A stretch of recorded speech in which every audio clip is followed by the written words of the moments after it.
Hey, this is Michael Jake. I want to shoot a quick video for you here on how to buy houses subject to.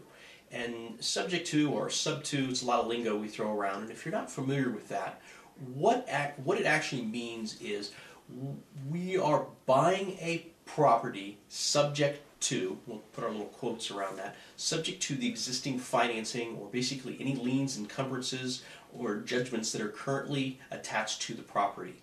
Now, in a normal cookie-cutter real estate transaction, seller agrees to sell, buyer agrees to buy, and the buyer goes out and either pays cash or typically they go get a new mortgage, and any mortgage on the property gets paid off with the new mortgage. The difference between the purchase price and the mortgage balance, the seller walks away from in cash. Okay? That's what's, normal. When we buy a property subject to the existing financing, the seller has the property, the seller has a note, and a mortgage or a deed of trust, as it is in Colorado, attached to that property. Now we agree to purchase it, we go to the title company, but our agreement says we are going to buy the property subject to the existing financing. So what that means is we are going to take over payments on that property, okay? It's the existing note mortgage or deed of trust that's attached to the property, but we are not formally assuming it, okay? So we're not qualifying for it. Typically I do these in my company name, so my company name couldn't qualify for an owner-occupant loan if it was assumable with qualification. So that's not what we're talking about. We're basically just agreeing to take over the payments, and we will continue to pay on the property until we get the property resold.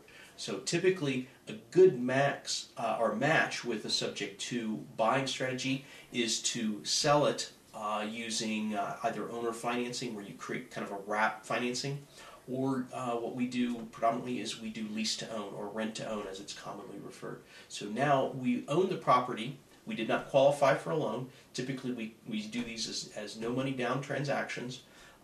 Any money we might need, sometimes you might need some cleanup money, sometimes it might need some repairs. Sometimes, on the rare occasion, I'll do one where we actually have to catch up payments, but that's typically pretty rare for us.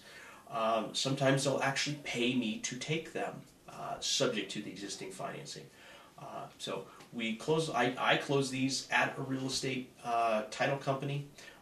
Again, we close on it, we get title insurance policy. Now we own the property, we take over, we continue to pay on that property, and then typically we will lease it out to someone and give them the right to buy it. We'll create a payment spread, we'll create an equity spread, and then we'll create a time spread, because I have no balloon payment on when I'm going to pay this off. So I can give my buyer as much time as they need, and if they don't buy it, I've got time to go find another buyer and redo that process until we get them resold.